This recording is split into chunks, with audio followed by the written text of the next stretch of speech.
गाईको दुध ल्याइदिन्छ बिहानै ल्याइदिन्छ बेलुकै ल्याइदिन्छ माया गरिरहेछ माया नै त्यसलाई सन्च भएको छ माथिबाट त्यसै खाने यो पनि त्यसो गरेर चाहिँ उहाँकोले माया गर्छ र त्यो जम्मैले गर्छन् छोरी काम सबै त्यस्तो जम्मैले गर्छ पुष कुमारले गर्छ आमालाई पनि माया धेरै गर्छ अनि हामीलाई कस्तो सुख पाइयो भगवान्ले कस्तो राम्रो भयो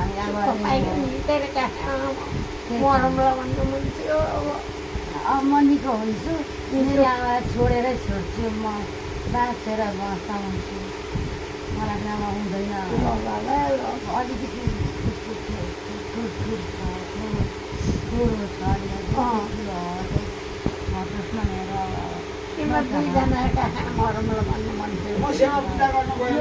जिन्दगी मर्दैन यति आमा मारेर आमा चाहिँ गइसकेपछि गएपछि भगवान्ले लानु नै हुन्छ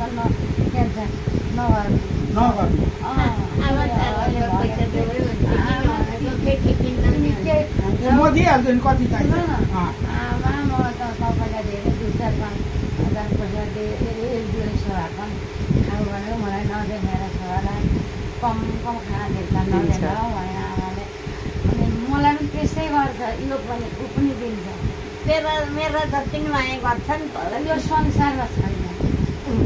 भगवान्ले दिने भएको कसैले मान्छेले दिनुभएको परमात्मा हो नि हामीले भन्नु के खानु यहाँ के खाए जतिकै भन्नु राज्यको आरती गर्छु नि अनि यति बाँची दिएर त मरेर भोलि बाबु कता भएको छ यस्तो ल्याएर मिल्का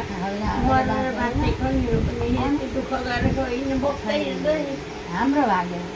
तर रवि रोका रोइ गर्थ्यो म बोकेर हिँड्थेँ अहिले एउटा केही नहुँदाखेरि त नातिकै भएको के गर्नु थियो हामी अहिले हामी लसाना भत्ता रस्त हुन्छ गर्दा गर्छन् अर्दैन भए पनि कसको बारे कस्तो हजुर मेरो त छोरा एकैछिन भए पनि पढ्यो भने हेलो ए मेरो पवन मेरो मा प्यारो कहाँ छेउ ए खायो खाना खायो चिसो अर्कोले नखायो चिसो नखाइदेऊ ल बिहान खायो भने बिहान पनि कतिकै जोडी खायो न होला नि खाना किन घाँटी अलिअलि के भयो त खाउ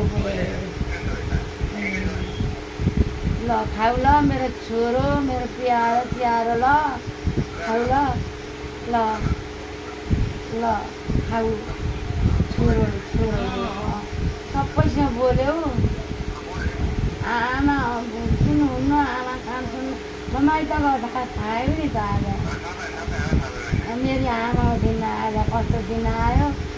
अब आमालाई लिएर आउँछु मात्रै जानु जब चाहिँ मेरो गइस् म मामा जब मेरो र माला जसरी गएँ नि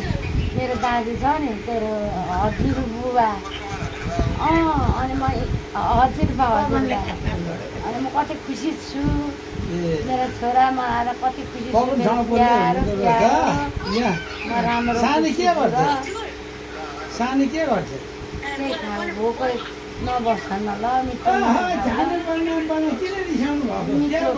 मिठो बाफ्रे बाफ रिसाउँछन् बुवा चङ्गा बसेपछि ल